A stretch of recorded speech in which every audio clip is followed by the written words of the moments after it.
Мен Қонаев Дінмұхамед Қабижан Абылхан атындағы орта мектептің 5-ші сынып оқушысымын.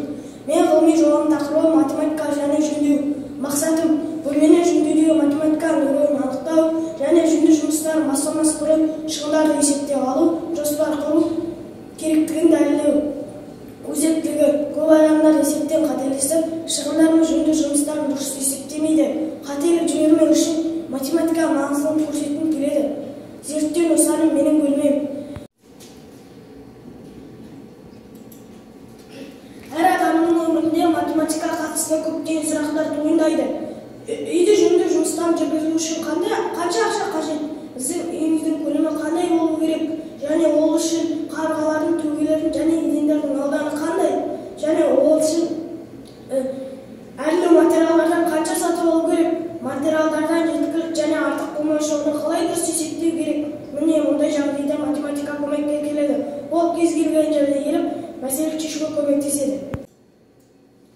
Жөндеудің бірнеше түрі бар. Күрделі, косметикалық, ағымдағы жоспарланған.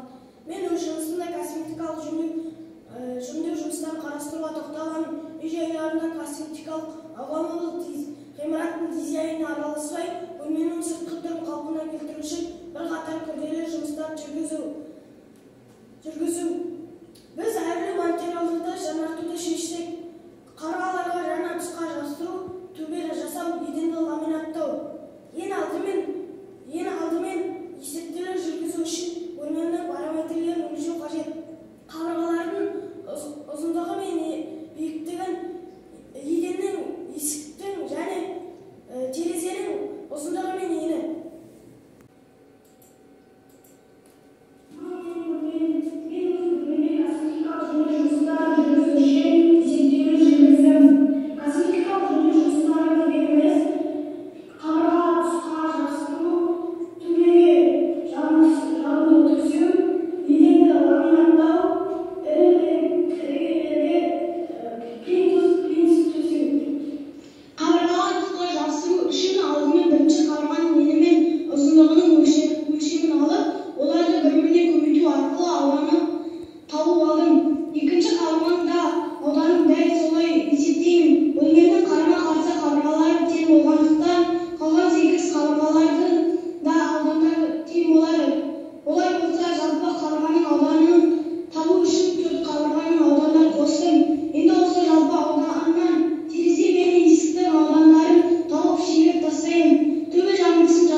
Ал ұзындығы 4,5 метр.